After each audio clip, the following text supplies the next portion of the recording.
Owning a home is full of surprises. Some wonderful, some not so much. And when something breaks, it can feel like the whole day unravels. That's why HomeServe exists. For as little as $4.99 a month, you'll always have someone to call. A trusted professional ready to help, bringing peace of mind to 4.5 million homeowners nationwide. For plans starting at just $4.99 a month, go to homeserve.com. That's homeserve.com. Not available everywhere. Most plans range between $4.99 to $11.99 a month your first year. Terms apply on covered repairs. Hey listeners, this is Peter and welcome back to the History Shorts. Today's episode is brought to you by the Podcast Republic, your ultimate listening app.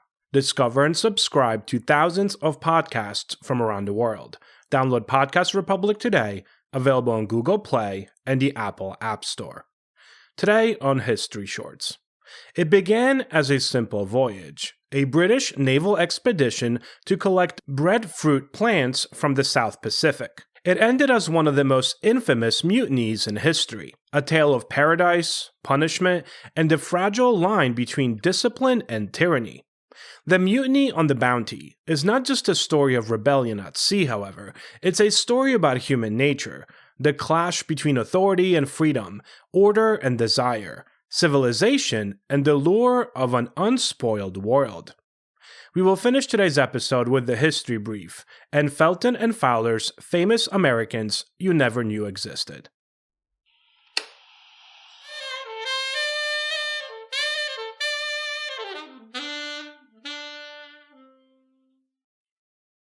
A quick word from our sponsors. This day in history. On February 12, 1809, Abraham Lincoln was born in a log cabin in Kentucky. Rising from poverty to the presidency, Lincoln would guide the nation through civil war and abolish slavery. On February 12, 1909, the National Association for the Advancement of Colored People, the NAACP, was founded to fight racial discrimination and protect civil rights. Story of the day. In December 1787, His Majesty's armed vessel Bounty set sail from Spithead, England, under the command of Lieutenant William Bligh, a seasoned sailor who had once served as sailing master under Captain James Cook. The Bounty's mission was scientific and imperial. Bligh had been tasked by the British Admiralty to set sail to Tahiti and collect breadfruit plants and transport them to the Caribbean, where they would serve as a cheap food source for enslaved laborers on Britain's sugar plantations. The voyage, at first glance, seemed routine, but the Bounty was no warship. It carried no Marines, no heavy guns, and a crew of just 46 men. Bligh, only 33 years old, was an ambitious officer determined to prove himself. And that, perhaps, was the beginning of his undoing. From the start, the voyage was cursed by bad luck and worse weather. The Bounty's first attempt to round Cape Horn, the storm-lashed southern tip of South America, failed after weeks of relentless gales. Forced to turn back, Bligh took the longer route across the Atlantic, around Africa's Cape of Good Hope, and through the Indian Ocean, adding thousands of miles and months to the initial journey. By the time the Bounty reached Tahiti in October of 1788, nearly a year after departing England, tensions were already simmering between Bligh and his crew. But in Tahiti, everything changed. Tahiti, to the weary sailors, was paradise.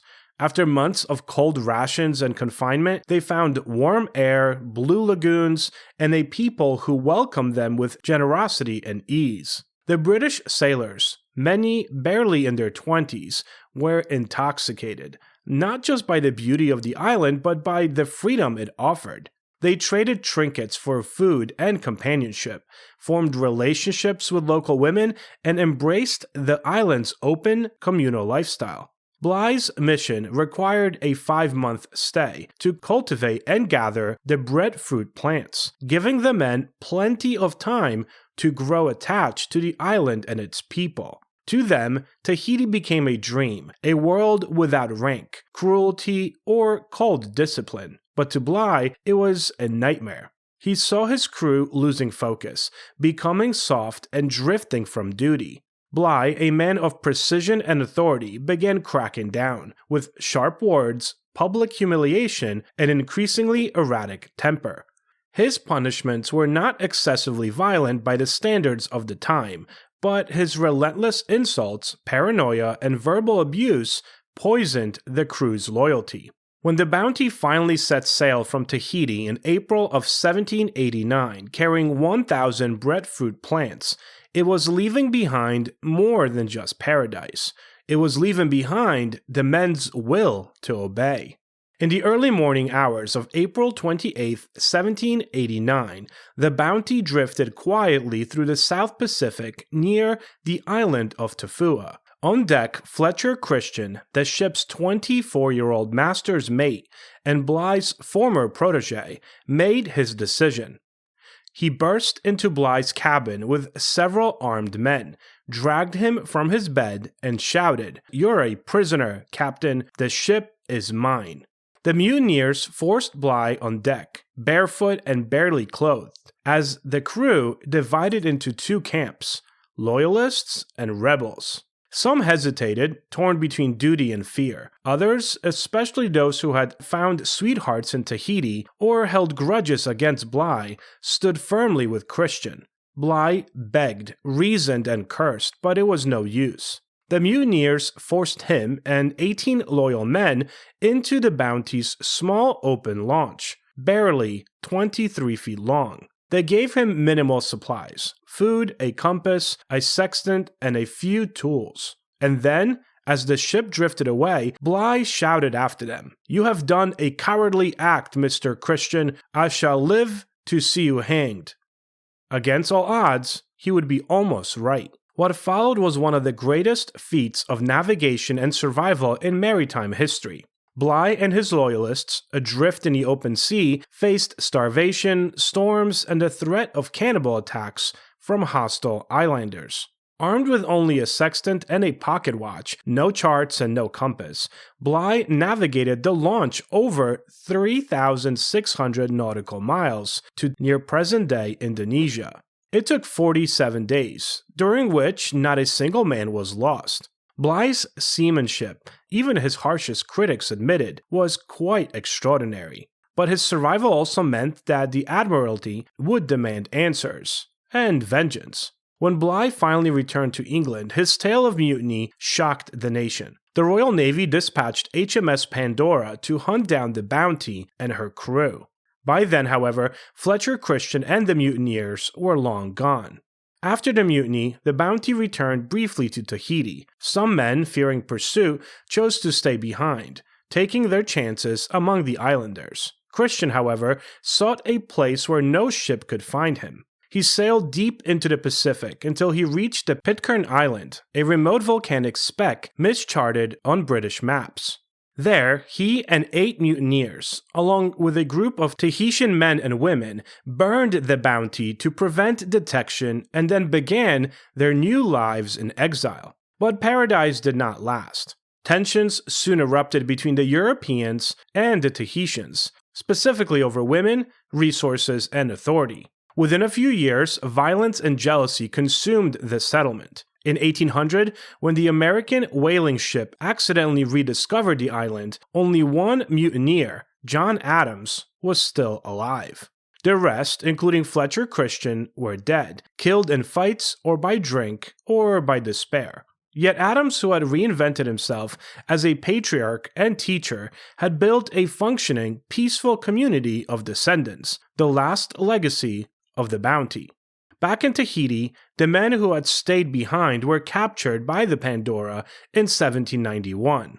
4 were eventually hanged in England, and others were acquitted or pardoned. Bligh, though hailed for his seamanship, saw his reputation tarnished by accusations of cruelty and arrogance. He continued his naval career, even serving as governor of New South Wales, where, fittingly, another rebellion would erupt against him years later. The Bounty story, however, refused to fade.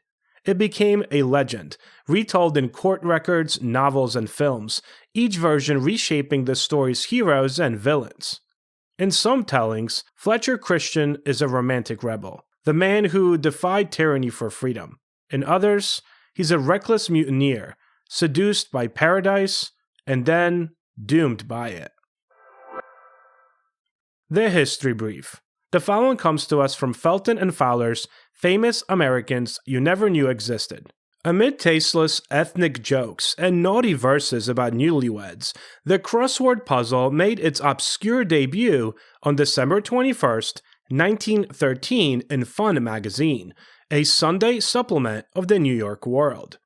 The perpetrator was Arthur Wynne, the English-born editor of the Tricks and Games department. In his never-ending quest for new amusements, Wynne recalled how his grandfather had entertained him as a child in Liverpool with a Victorian parlor game called Magic Square, or Double Crosstick. The black squares and numbered clues were Wynne's own brainchildren. For lexophiles, the puzzle was as irresistible as gravity, and F. Scott Fitzgerald noted that, and I quote, "By 1927, a widespread neurosis began to be evident, faintly signaled, like a nervous beating of the feet, by the popularity of crossword puzzles." Thank you so much for spending some time with me today and for helping make this little show such a mighty success. If you're enjoying this show and would like to help me with its production, you can always donate a few dollars at buymeacoffee.com or become a Patreon member to enjoy these episodes ad-free. Both of those links can be found on our website at www.historyshortspodcast.com. Have a great rest of your day, and I will talk to you all again tomorrow.